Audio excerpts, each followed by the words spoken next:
A minha fala vai buscar ser um pouco mais geral e creio que seja importante para discutir a questão do sindicato, nós fazemos um esforço de contextualização e de buscar compreender um pouco o momento que nós estamos vivendo no país e no mundo. E o tema que eu acho que é candente e que está preocupando todos aqueles que atuam em organizações sindicais, políticas, de movimentos sociais, enfim,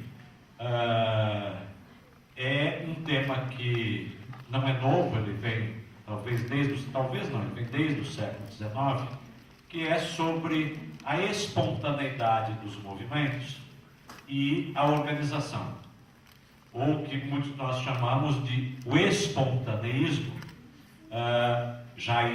Esse termo espontaneísmo já indica uma preocupação com a questão da organização.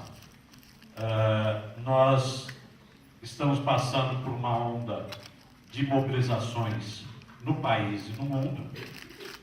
As mobilizações que ocorreram sobretudo no mês de junho,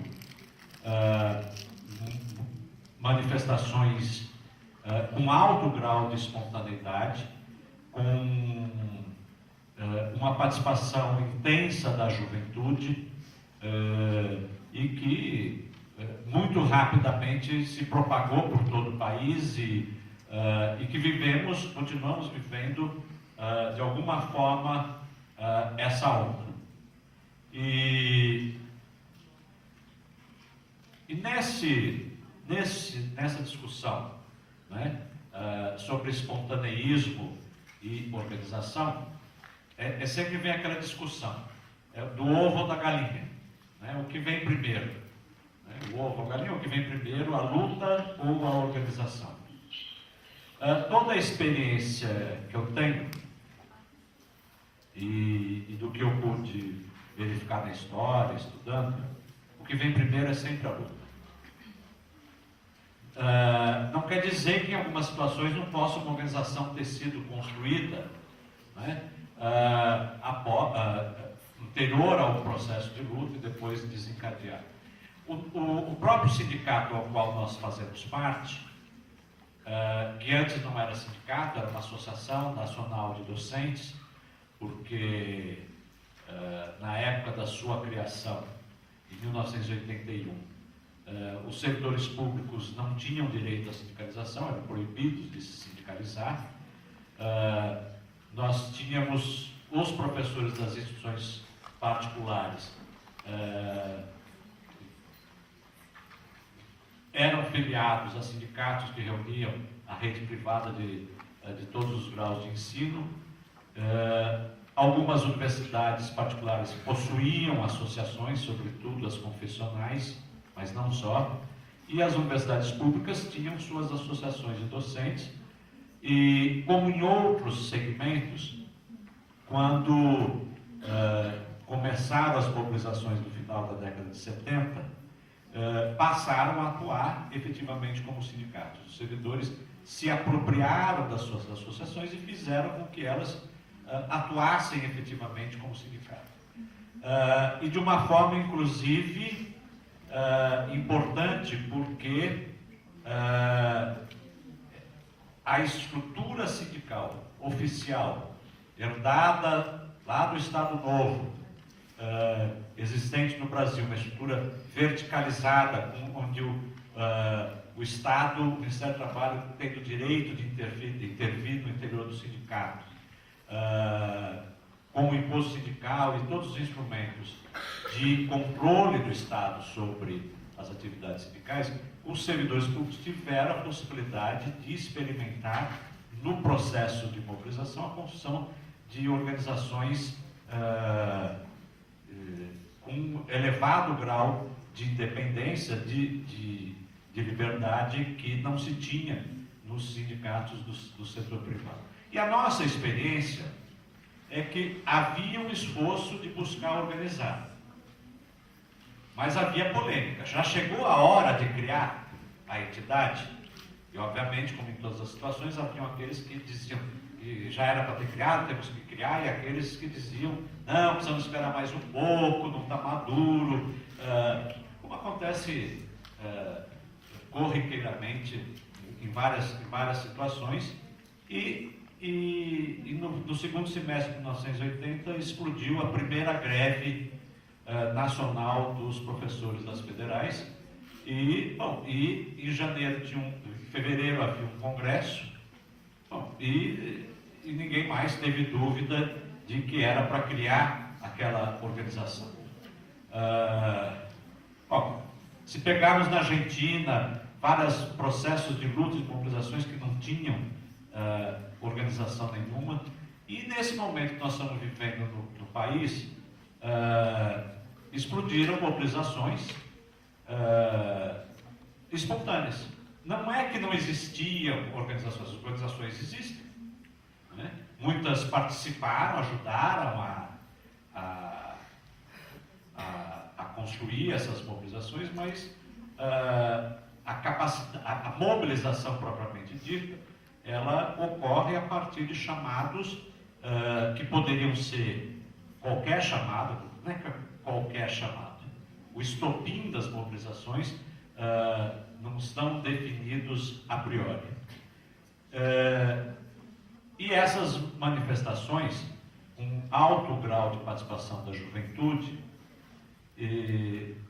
ela não só foi espontânea, como também, desde as primeiras manifestações, começaram a haver questionamentos à organização. E defesas do espontaneismo, quer seja daqueles que estavam atuando nas próprias mobilizações, quer sejam os diversos setores da mídia e alguns setores intelectualizados, né, de querer caracterizar que estamos vivendo numa época em que, sobretudo, né, se apoiando muito na ideia de vivermos uma sociedade em redes, das novas tecnologias de comunicação e informação, de que os movimentos são assim mesmo, que eles se organizam a partir do Facebook, das redes sociais, etc., e que as organizações tradicionais, dentre elas eu vou dizer o sindicato, mas não só ela, não seriam necessárias. Parece que parece uma coisa, quando eu digo de intelectuais, eu me lembro que em junho um intelectual importante, Manuel Castells, que é o principal, o autor mais citado sobre tecnologia de comunicação e informação, ele estava no Brasil e ele foi entrevistado para as pessoas queriam saber sobre a opinião dele sobre esses novos movimentos que se organizam através das redes sociais, etc. E fazem a revista, na Isto Essa aqui, eles fazem a seguinte pergunta: mas esses movimentos não correm o risco de deixar de ter um direcionamento, né, de não ter consequências? Ele falou assim: não, o que tem de importante é que eles não têm direção, é que eles são espontâneos. O que precisa é os governos saberem dialogar com esse novo tipo de movimento. E o que Dilma sabe fazer muito bem, e o presidente da Turquia não sabe porque ele é um ditador. E esse foi o recado dele. O que tem de curioso nisso? O que tem de curioso é que estabelece uma limitação política aos movimentos que têm surgido ao redor do mundo, protagonizados pelas juventudes ao redor do mundo, estabelece limitações de natureza política. Porque esses movimentos não precisariam ter qualquer perspectiva para além do status quo, para além da ordem que nós vivemos, a não ser essa ordem, ou os agentes dessa ordem, aprenderem a conviver com essa nova realidade. E aí poderia, né, no campo intelectual, nós poderíamos ver outras e várias importantes manifestações nesse sentido. As manifestações da mídia, que assim alimenta. A mídia teve um papel interessante, porque no começo das manifestações, junto com os governadores, tentou dizer que era coisa de baderneiro e etc. Daqui a pouco teve que mudar, né, e tentar separar. Não, que tem, os movimentos são pacíficos, mas tem uns baderneiros aí, etc. E começou a construir um senso comum, e a mídia faz isso, de que determinados setores têm que ser estigmatizados e mais. Onde eu quero chegar? Quando nós estamos falando de sindicato, nós estamos nos referenciando ao trabalho. E na sociedade, não só na sociedade capitalista, sociedades anteriores, o trabalho ele tem que ser disciplinado. E o que o capital busca fazer em todas as suas etapas de desenvolvimento, seus processos de acumulação, é organizar e reorganizar as formas de disciplinar o trabalho. E o sindicato seria, se a gente for tentar definir o sindicato, uma organização dos trabalhadores que age no sentido de enfrentar esse disciplinamento, ou as condições desse disciplinamento. Vamos pegar mais alguns elementos aí sobre o trabalho.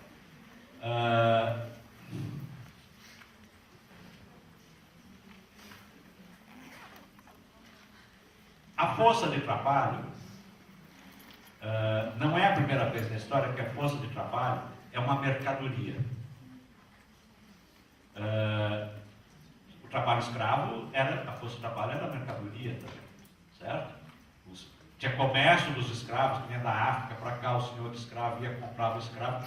Ele era proprietário do escravo, um proprietário integral. O que ocorre com o trabalho livre é que o senhor, não mais agora aquele senhor, mas o senhor capitalista, ele é proprietário do trabalho daquele tempo que ele compra, da jornada diária, etc. Ele é, portanto, senhor daqueles corpos durante aquele período e busca disciplinar aqueles corpos, eu estou dizendo mãos, braços, pernas, cabeça, o corpo inteiro, certo? Disciplinar aqueles corpos nas atividades de trabalho. Portanto, é um período, é um momento em que esses corpos não pertencem mais à vontade, ao desejo individual do trabalhador. O trabalhador vendeu o seu corpo para que ele fosse utilizado naquela forma de organização do trabalho. É importante a gente ressaltar essas coisas, dos corpos, porque para muita gente, venda de corpo é coisa de prostituição, ou restrita à prostituição. Então, todo o processo de trabalho, ele é feito, a não ser que seja um trabalho autônomo, mas um trabalho assalariado, ele é feito através da venda dos corpos para a utilização dentro de uma determinada disciplina. E essa disciplina é necessária para a acumulação do capital. E o sindicato, se ele historicamente ele surgiu para enfrentar esses processos disciplinares, não para acabar com esses processos, mas para lutar pela redução da jornada de trabalho, pelas condições de trabalho, pelo valor com que é trocado essa mercadoria. No desenvolvimento histórico, o capital não pôde mais atuar no sentido, nas conquistas que os trabalhadores tiveram, somente através das atitudes disciplinadoras no sentido estrito do termo, né? Como a gente vê naquele filme do Charles Chaplin, em tempos modernos, mas que esse disciplinamento necessitaria ter outros tipos de sindicatos e de organizações. Não daria mais para a população capitalista desconhecer os sindicatos. E o nosso país é um país em que todo o desenvolvimento que ocorreu a partir da década de 30, todo o processo da acumulação capitalista que se deu amplamente no Brasil a partir da década de 30, ele contou com uma estrutura sindical que tinha a responsabilidade de garantir essa disciplina do trabalho necessária para aquela acumulação, que é o sindicato de Estado, que é a estrutura sindical que eu já mencionei. E entender, portanto, já dos poucos elementos que eu coloquei aqui, é que se nós quiséssemos definir o sindicato, não existe um sindicato em estado puro. Sindicato é isso.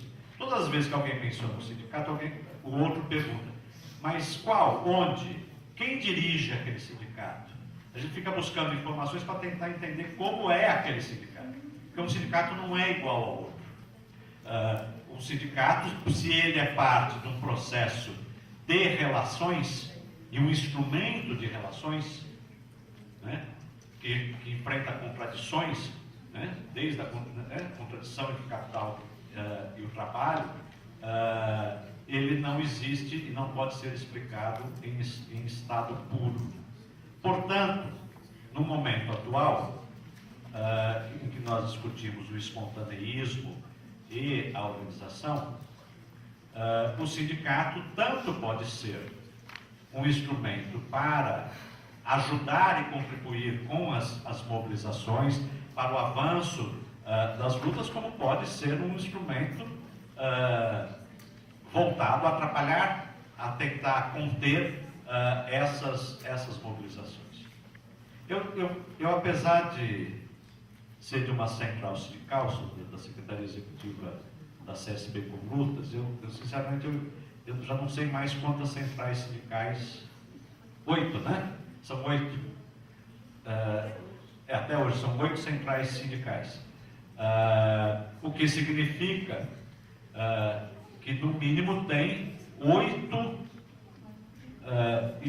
interesses diferentes em termos sindicais, para não dizer políticos de uma maneira mais geral. Mas essas mobilizações, elas colocaram os sindicatos a ter que pensar e a se repensar. O sindicato que nós representamos aqui, que nós fazemos parte, é um sindicato que está buscando se repensar para poder não simplesmente se adaptar às condições atuais, mas para poder responder melhor às condições atuais. Portanto, nós não podemos ter uma visão sobre o que nós estamos vivendo hoje, essas mobilizações, uma visão nostálgica. Bom era aquele tempo que o nosso sindicato, as pessoas participavam e etc. Bom, eu fui jovem lá naquele início, eu participei lá naquele início final dos anos 70, começo de 80, de construção do novo sindicalismo, de enfrentamento da estrutura sindical, num processo de ascenso que teve na história do país, mas eu não posso buscar responder com as mesmas formas,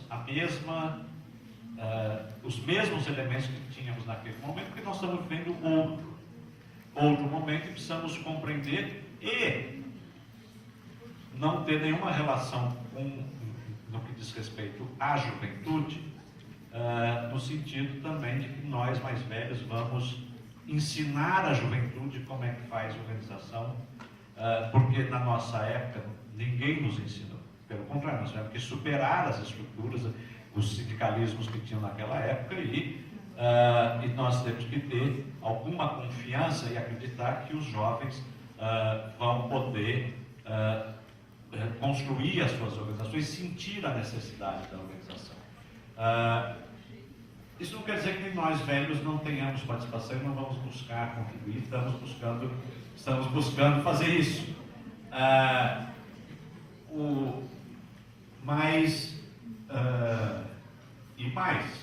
E lutando para dar sentido às organizações e dar sentido às lutas e buscando ajudar as mobilizações. É nesse sentido, por exemplo, que está sendo preparado em comum acordo com as centrais sindicais o dia 30 de agosto, em que se pretende ter paralisações em todo o país. É um esforço, né, de unidade, de construção da unidade, ou de reconstrução da unidade dos trabalhadores, reconstrução da unidade dos trabalhadores do país. Bom, mas aí nós temos que conseguir entender e compreender algumas coisas. Nas manifestações, por exemplo, que ocorreram em julho, houve espontaneamente uma rejeição aos partidos políticos. Algumas não foram espontâneas, vai achar que tudo que aconteceu foi espontâneo. Algumas foram deliberadas. Uma despolitização, que em alguns casos é espontânea, mas em outros ela não é espontânea. Rasgaram bandeiras, arrancaram bandeiras de militantes. Se tivesse uma bandeira vermelha, já estava fadado a perder a sua bandeira. Aqui aconteceu isso. E nas outras cidades deve ter acontecido isso. Bom, e aí? Nós vamos dizer simplesmente que despolitização, vamos pegar a cabeça do jovem lá e bater na cabeça, que não entende que as organizações são importantes. Nós vamos ter que entender que a experiência da juventude atual é uma experiência que leva ao descrédito do partido. E ao ter descrédito no partido, ela é generalizada a todos os partidos.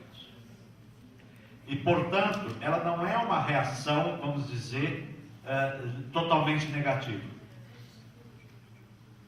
Ela talvez seja até mesmo uma reação positiva para se pensar em construir outras coisas e outras relações.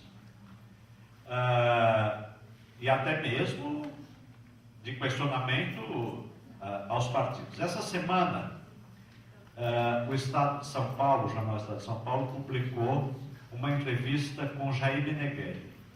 Jair Meneghelli foi o sucessor de Lula no sindicato lá de São Bernardo e o primeiro presidente da CUT. E Jair Meneghelli fez uma crítica à Central Única dos Trabalhadores, ele foi o primeiro presidente na fundação da Central, em relação ao controle do Partido dos Trabalhadores sobre a Central Única dos Trabalhadores. E na entrevista, ele traz à tona algo que ele já tinha falado lá na época, mas de forma muito restrita, mas ele traz à tona, que quando ele era presidente da CUT e foi proposta, estava se construindo uma greve geral, José Dirceu tentou fazer com que a direção da Central Única dos Trabalhadores suspendesse o processo de preparação da greve geral, porque ia atrapalhar as eleições.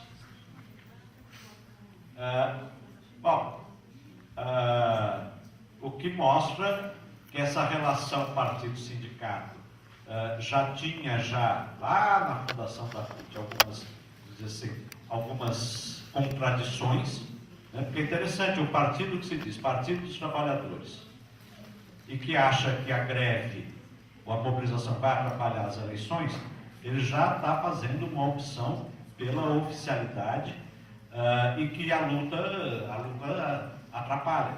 Bom, mas naquela época, houve o processo da greve geral, nós não podemos dizer que Zé Dirceu tinha a hegemonia total sobre o partido, etc.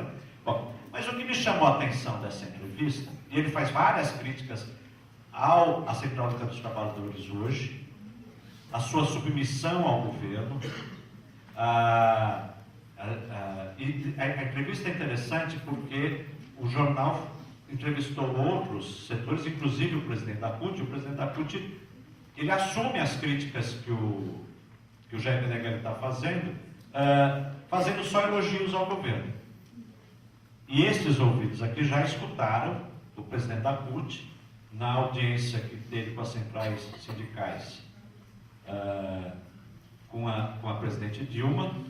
O primeiro que falou foi o presidente da CUT, e ele disse a ela o seguinte, no meio daquelas manifestações, ele falou assim: presidenta, porque é assim que fala, né? Presidenta, a Central Única dos Trabalhadores não vai permitir que esses movimentos se voltem contra a senhora e o governo. Como se ele pudesse permitir ou não permitir alguma coisa. Não consigo.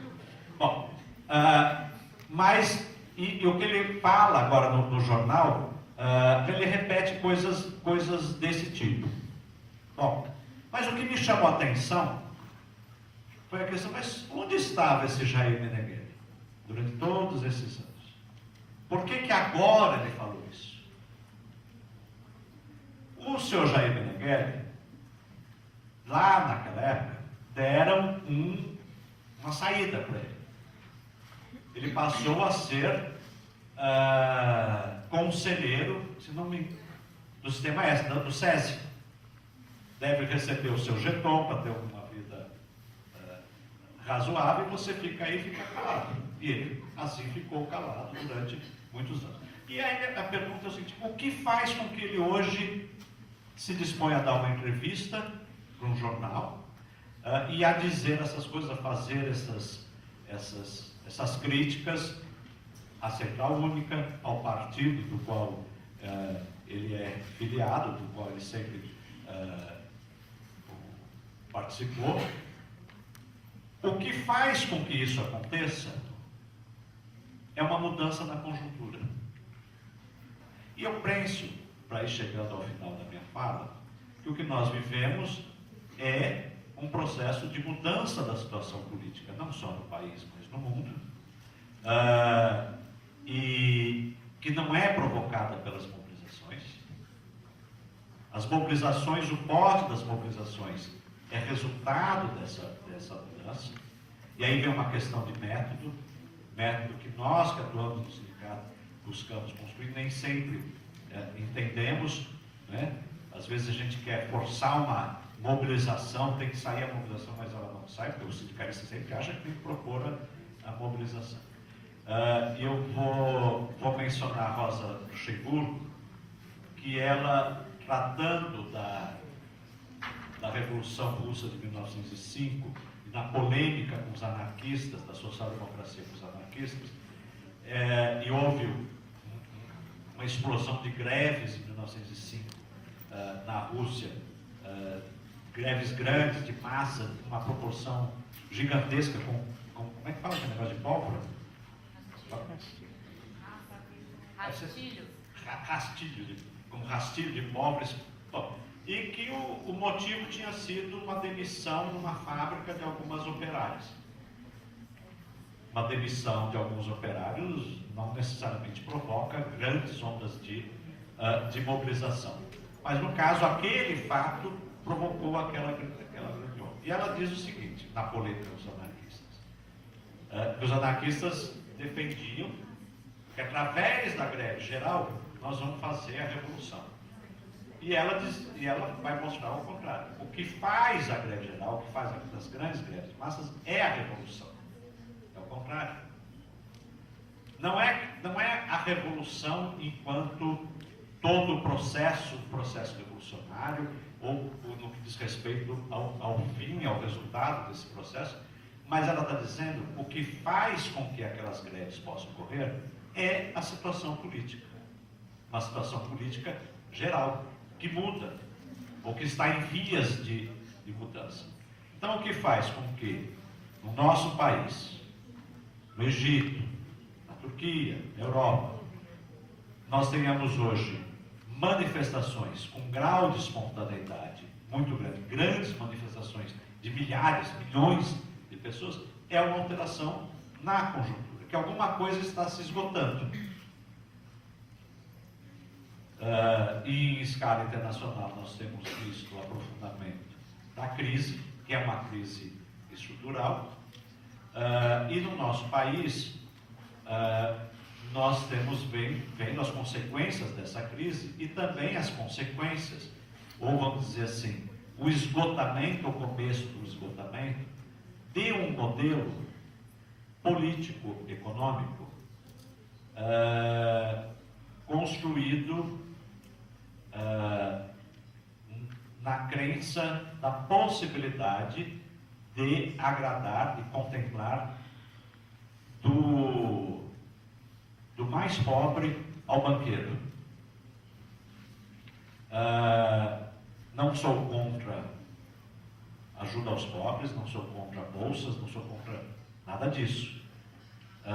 O que eu estou dizendo é que quando uma política, né, se define, né, para contemplar, que é possível contemplar e agradar do mais pobre ao banqueiro, ela só tem condições, só tem algum fôlego, se a economia tem alguma expansão para ter alguma coisa para dividir. Mas se a economia entra em retração, né, ela não tem o que responder. Então eu creio que isso é uma fase, isso é uma fase do processo de acumulação no Brasil, que está se esgotando e, portanto, começa a transformar a situação política. Bom, para concluir, mas nada está resolvido. Não existe na história fatalidade, vai ser assim. Não, vai ser o que for construído. E nós vimos nessas manifestações, inclusive, os traços de fascismo. Aquelas, quando eu falei que os ataques às bandeiras eram espontâneos, mas também não eram só espontâneos, é porque você já tem manifestações fascistas. Bom, nessas manifestações teve até gente ligada ao agronegócio fazendo manifestação contra a demarcação de terras indígenas. Cabia de tudo. Na rua tinha cartazinho, né, aquelas cartolinas com tudo. Né? Tem que ser contra a demarcação das terras indígenas, porque estão contra o progresso, imagina ficar aquela terra lá com aqueles índios improdutivos. Alguma razão esses senhores devem ter para fazer isso. Mas começam as manifestações de fascismo, e elas não foram poucas, elas estão presentes, que se eu fizer uma comparação em relação àquele período que eu mencionei lá final dos anos 70, década de 80, o fascismo se apresentava como defensor da ordem, no sentido de que ele defendia a ditadura que estava em crise, etc. Eles eram os guardiões daquela ordem e não disputavam na sociedade junto aos movimentos sociais, às lutas, etc. O que nós temos numa fase como a de hoje é uma disputa que começa a ocorrer já junto aos movimentos. E, portanto, não está descartada uma saída fascista no nosso país. Já não teve antes na história, em vários lugares. O fascismo nunca surgiu em momentos de que as lutas estão calmas. Ao contrário. O fascismo é sempre no momento que as lutas se expandem, se excedem. Se excedem não, isso não é uma palavra boa para sindicalista, né? Dizer que as lutas se excedem. Mas que elas começam a exceder a ordem. É isso que eu quero dizer. A enfrentar a ordem. E até mesmo, né, essas possibilidades devem ser pensadas e devem ser respondidas, mais uma vez, acredito eu, enfrentando a questão do espontaneísmo e buscando oferecer as possibilidades de organização e repensar e pensar as organizações desde, aqui é o nosso tema, que são as organizações sindicais. Eu sei que vocês têm um debate da categoria sobre sindicato, né? Eu fui anunciado aqui como arquiteto urbanista.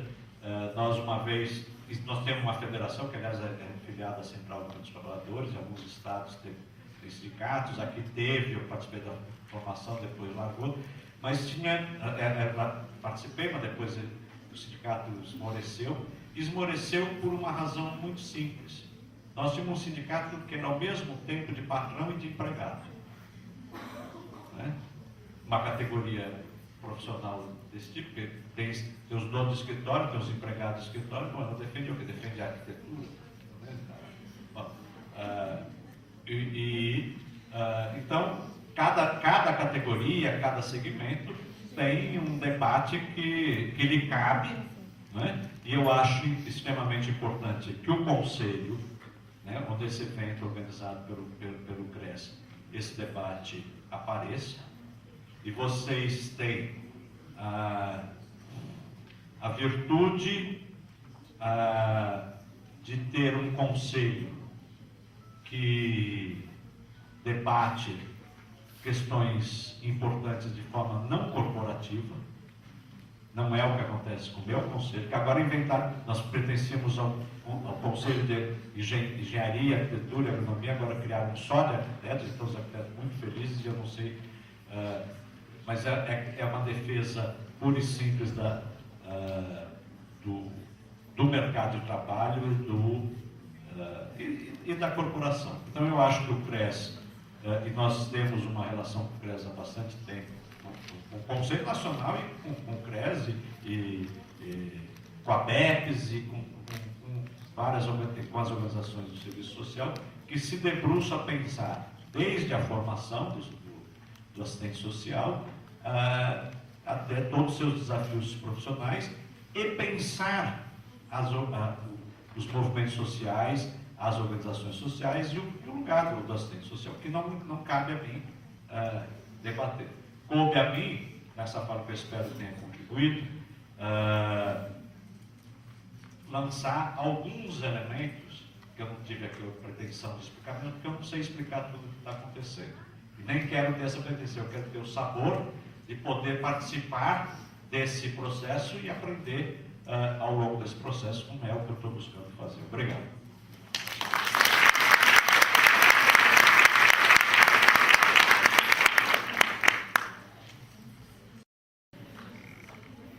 Ao tempo, então, que a gente já passa a palavra para a professora Sônia, né? E com a mesma recomendação de quem tem esse dever insuportável de controlar o tempo, de 30 minutos, tá, professora? Obrigada, querida. Bom, gente, boa noite. Queria agradecer também o convite da direção do CRES Santa Catarina, parabenizar pela organização desse belo congresso, da categoria de assistentes sociais aqui da região, do estado, tá? E dizer muito orgulhosamente que a nossa categoria tem um monte de características que são peculiares. Algumas são muito boas, outras nem tanto.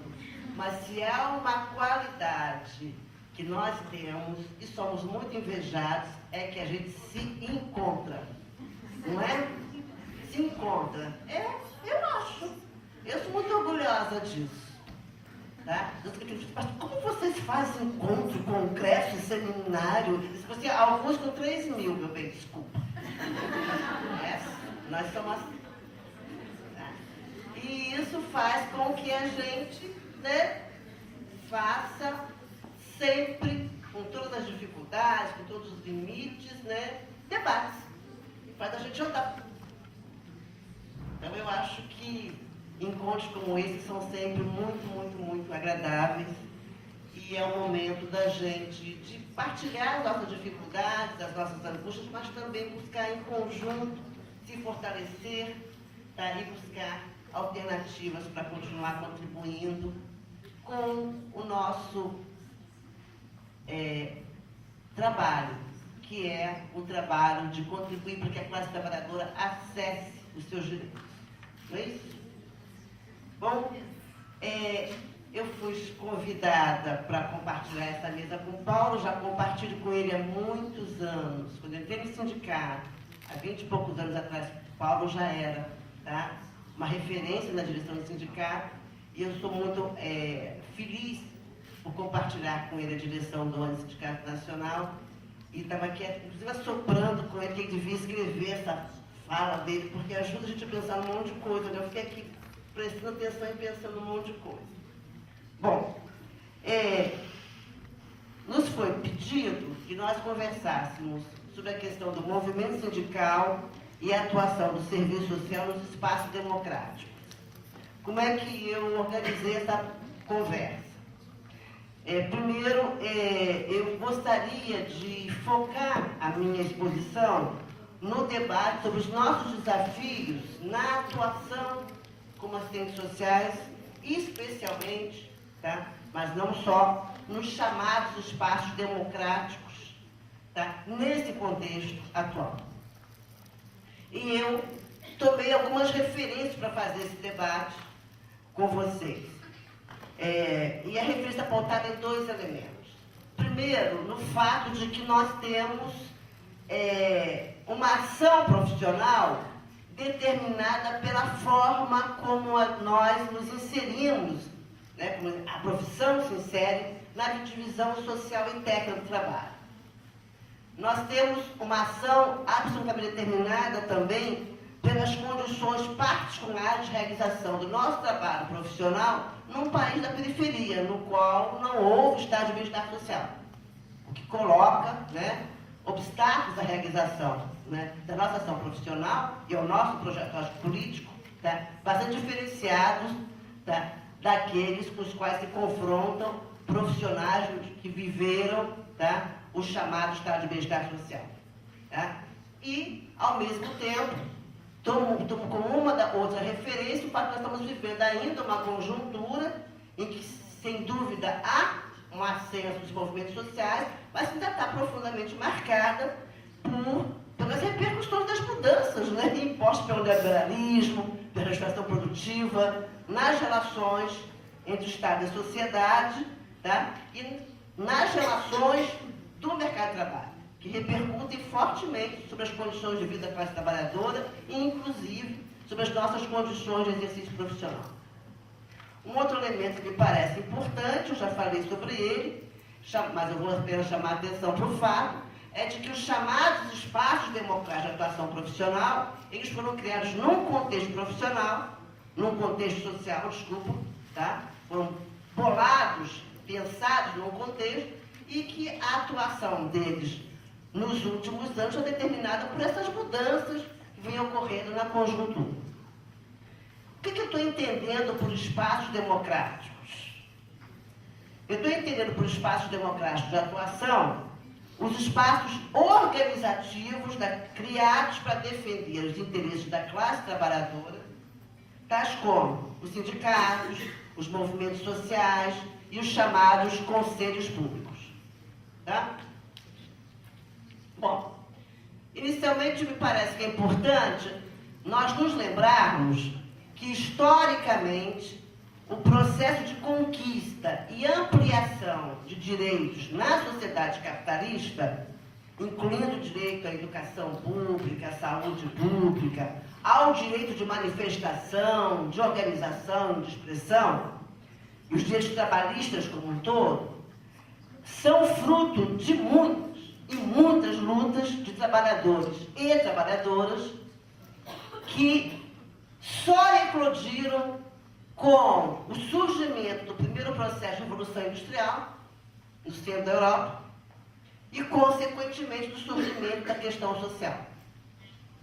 E eu queria chamar a atenção para o fato, eu sei que a gente sabe disso, é só para lembrar, tá, que a ampliação e a universalização desses direitos só ocorreu em muito poucos países, nos quais se teve um movimento operário muito forte, num contexto em que se tinha o socialismo de tocaia rondando a Europa e única e exclusivamente, de forma consolidada, durante 30 anos. os chamados gloriosos. Foi nesse período, 30 anos, certo? Em que se teve uma experiência de universalização dos direitos sociais, como um todo, em poucos países, certo? Em que se teve uma luta mais forte e num contexto de temor da burguesia, de que a classe trabalhadora assumisse o projeto socialista e levasse adiante, portanto, perdesse, né, possibilidades de expansão. No Brasil, como nós sabemos, estas conquistas sempre foram muito parciais, o que demonstra que nós vivemos numa sociedade profundamente e historicamente desigual e autoritária. O vínculo do serviço social com uma prática social comprometida com a política democrática e com os interesses das classes subalternas teve início lá pela década de 60, quando a profissão, de forma lenta, passou a vincular-se a uma perspectiva emancipatória, mas foi, como nós todos sabemos, só para lembrar, no período de efervescência política contra a ditadura, que o serviço social participou, em conjunto com outros movimentos sociais, do debate e da construção de uma nova relação de Estado e sociedade do Brasil, tá? E, em particular, de um exercício de controle social público sobre as políticas sociais e sobre a própria ação do Estado. Por muito tempo, os assistentes sociais que se confrontavam, parcela da categoria que organizadamente se confrontou com o regime autoritário, estavam restritas aos ambientes acadêmicos. E, obviamente, esse pulsar da luta atinge, né, a categoria como um todo muito mais tarde, e nós sabemos, de forma pouco ampla. E eu destaco que a organização dos assistentes sociais emergiu de forma significativa no mesmo contexto do novo sindicalismo, fruto das mobilizações dos trabalhadores do ABC paulista, e nesse contexto, a categoria ou parcela dela aprende a necessidade de inserir-se no conjunto global das lutas das classes trabalhadoras. Foi, portanto, durante esse período que ocorreu uma maior aproximação do serviço social com os movimentos sociais, e foi só a partir de muita luta que foi promulgada na Constituição de 88 a Constituição dos Conselhos, com o objetivo de exercício do controle público sobre a implementação das políticas sociais. A década de 80 é, portanto, um marco para a luta pela democracia no país, e os movimentos sociais e as demais organizações das classes trabalhadoras lançam-se nessa luta, apesar da transição democrática no Brasil ter sido do tipo fraco e negociado.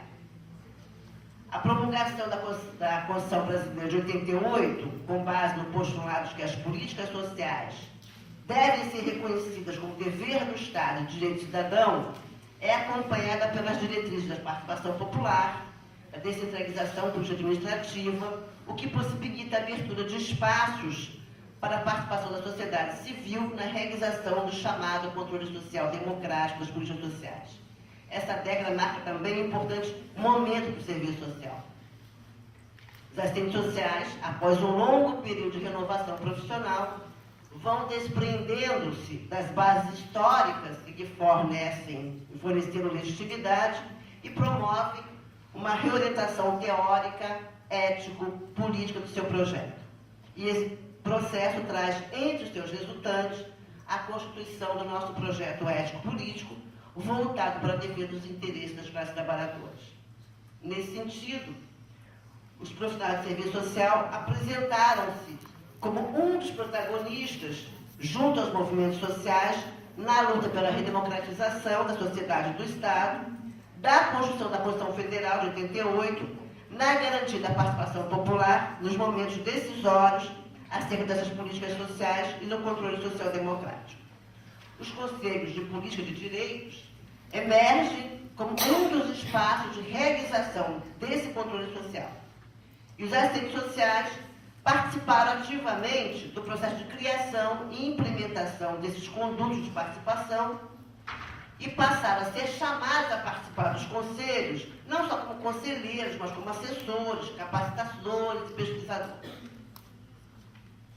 Eu lembro que o debate da categoria, o que foi, os esforços de trabalho nesse sentido, primavam pela preocupação de que a atuação nesses espaços contribuíssem para a efetivação e ampliação de direitos, para uma intervenção profissional que se pautasse pela preocupação com a socialização de informações, com a veiculação de informações, inclusive sobre a informação sobre o conjunto, né, dos direitos que garantiam o exercício, o acesso àquele direito social específico regido por aquele conselho, pelo estímulo ao exercício da democracia, pela contribuição à organização dos trabalhadores para pressionar pelo alcance daquele seu direito específico, dos direitos como um todo, e também o exercício profissional se voltava para o esforço de contribuir para que os conselheiros constituíssem uma análise crítica acerca das políticas do governo. Porém, como todos sabemos, entre a luta pela constituição dos conselhos e sua implementação, ocorreram mudanças conjunturais tão profundas na nossa sociedade que interferiram e têm interferido de forma decisiva nas possibilidades de concretização dos objetivos que nortearam a formulação do projeto de controle democrático das políticas sociais públicas. Ao mesmo tempo, essas mudanças conjunturais afetaram também a capacidade de pressão dos movimentos sociais e incidiram sobre o processo organizativo da categoria de assistentes sociais. Essas alterações, como nós sabemos, são resultantes das respostas da burguesia à crise do capital, incidiram sobre as políticas sociais no sentido da sua precarização, da sua mercantilização e da sua privatização. Da mesma forma, repercutiram sobre o mercado de trabalho, provocando desemprego estrutural, a precarização das condições de trabalho, a perda do poder de pressão das organizações autônomas dos trabalhadores e, por consequência, dos próprios conselhos, que deveriam ter como um dos seus suportes a força e a vitalidade dos movimentos sociais. As relações de trabalho das assistentes sociais também passaram a ser assentadas pelos contratos temporários, subcontratos, terceirização, polivalência, como expressão das perdas de conquistas sociais e trabalhistas que atingiram o conjunto da classe trabalhadora. A precarização trouxe ainda os limites da implementação do projeto ético-político numa sociedade capitalista. Na verdade, aprofundou esses limites. Tá? E eles se agudizam de forma a provocar a redução das possibilidades de exercício da autonomia profissional do serviço social, dado que a ausência de mínimas condições de estabilidade no exercício profissional, obviamente, deixa o profissional com mais dificuldades para atuar de forma a buscar implementar o projeto ético-político. De fato, nós vivemos um contexto no qual o capital, para continuar a se expandir, vai cada vez mais construindo alternativas mais devastadoras para o homem e para a natureza. Em suma, a sociedade capitalista mantém suas contradições e crises, e, claro, com novas roupagens, o que nos leva a compartilhar da compreensão dos nossos companheiros da militância sindical e de alguns autores, de que as mudanças necessárias à efetiva melhoria das condições de vida da classe trabalhadora só poderão ser alcançadas pelos próprios trabalhadores, já que a experiência histórica demonstra que não é possível compatibilizar capitalismo com equidade social. Nesse sentido, a condição do socialismo se mantém como uma necessidade e uma possibilidade histórica concreta.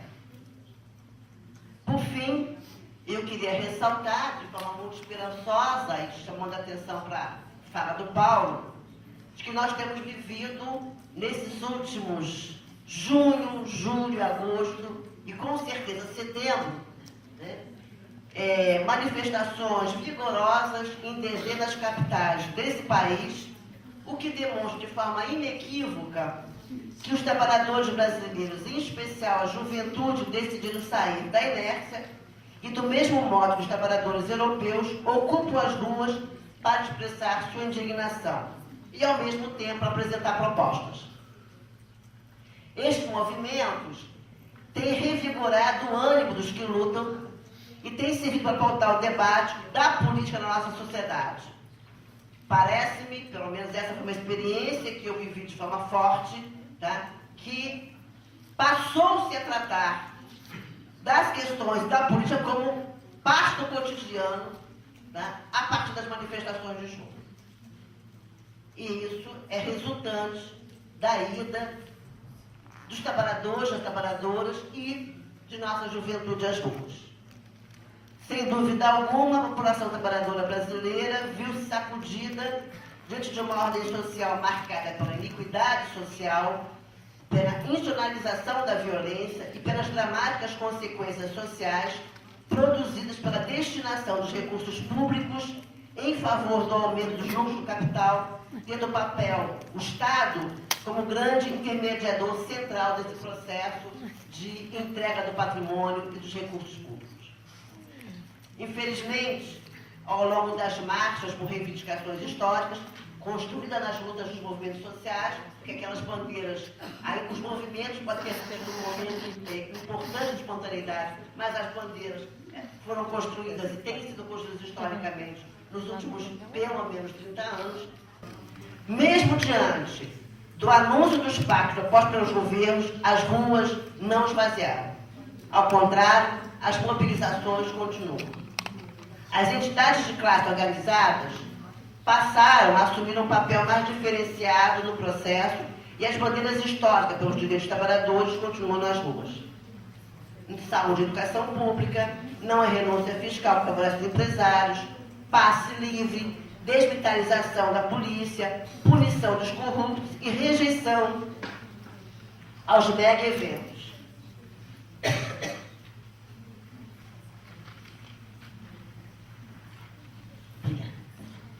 Vale ressaltar ainda que as mobilizações já contam com importantes conquistas, tais como a rejeição à PEC 37, a redução das tarifas em 15 capitais do país, em mais de 50 municípios, mas certamente, isso nós discutimos no nossa última plenária nacional do ano, a maior das conquistas é a compreensão por parte significativa de segmentos da classe trabalhadora de que só se conquista direitos por meio da luta.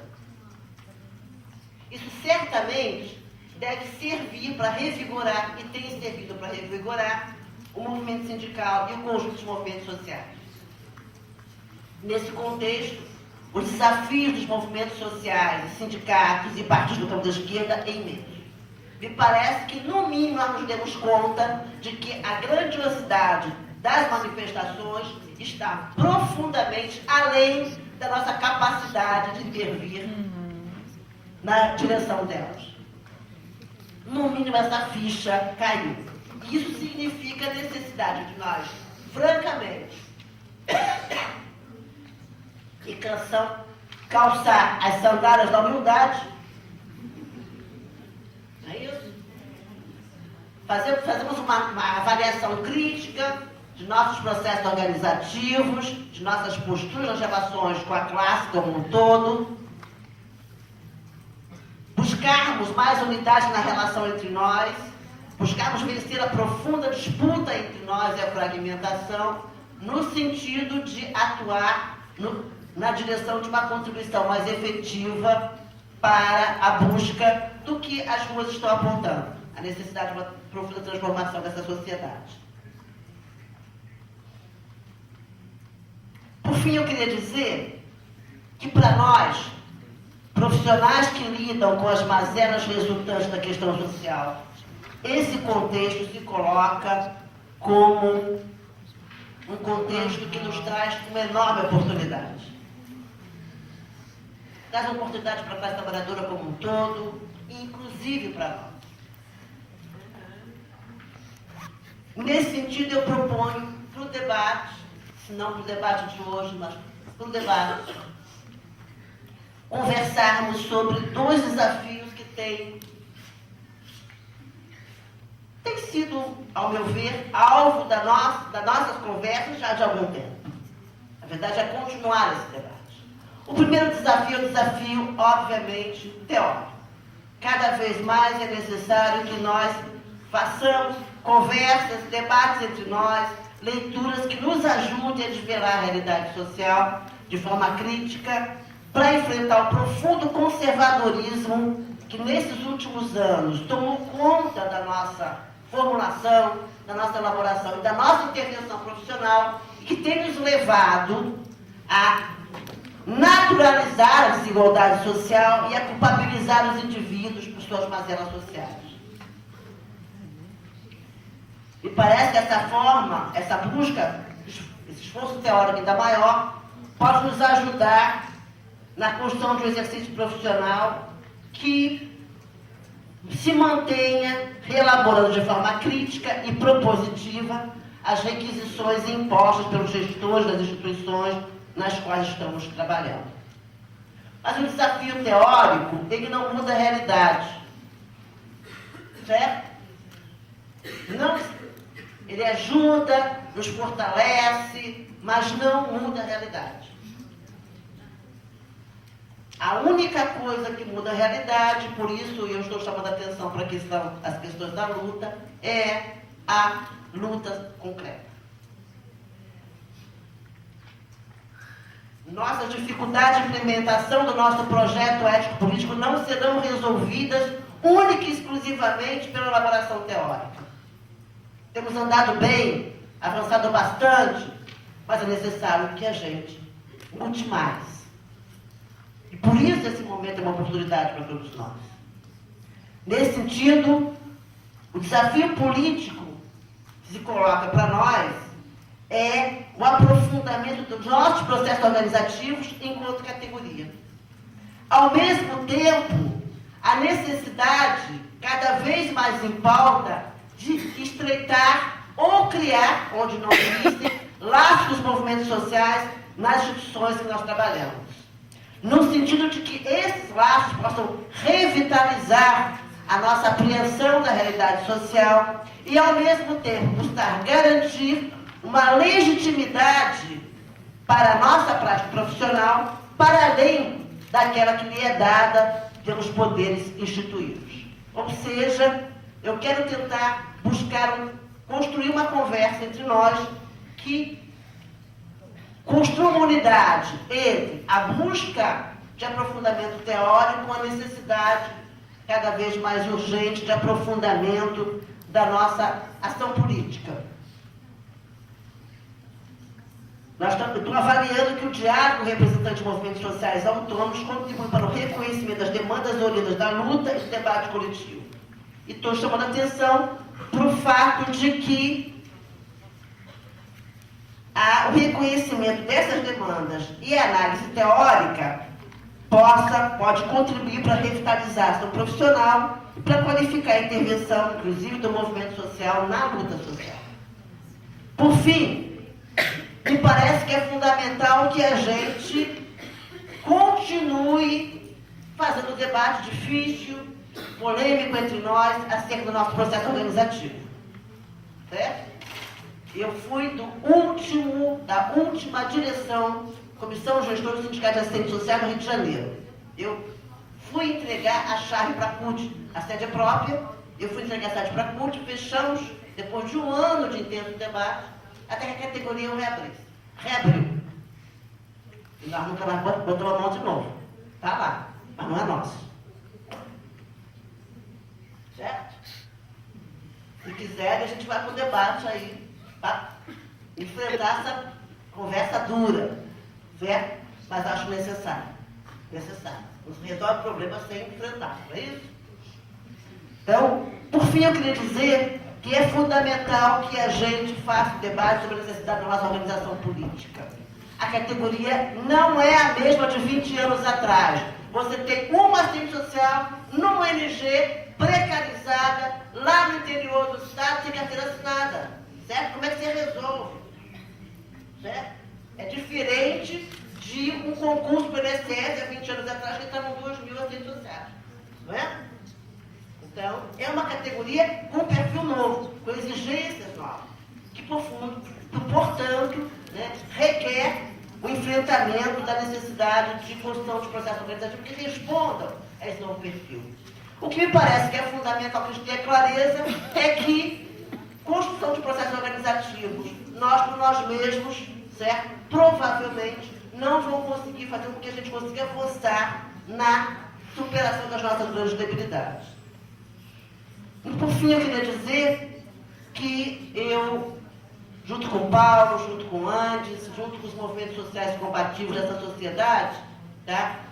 Estamos entendendo que é necessidade que a gente participe das lutas que estão em curso e de que essas lutas que hoje estão nas ruas, as manifestações fortes e vigorosas que estão hoje nas ruas, em diversos países do mundo e no Brasil, nos ajudem cada vez mais a nos animar, revigorar os nossos ânimos, e não só revigorar os ânimos da nossa categoria, mas do conjunto da classe trabalhadora, de forma de que a gente possa pensar nos nossos processos particulares de luta, nos processos da luta geral, e como disse o Paulo, animados por essa luta, estimulados por essa luta, revitalizados por essa luta, possamos pensar nos nossos processos organizativos e no processo organizativo em conjunto da classe trabalhadora, nossa classe. Obrigada, um grande abraço a todos, e parabéns a todos.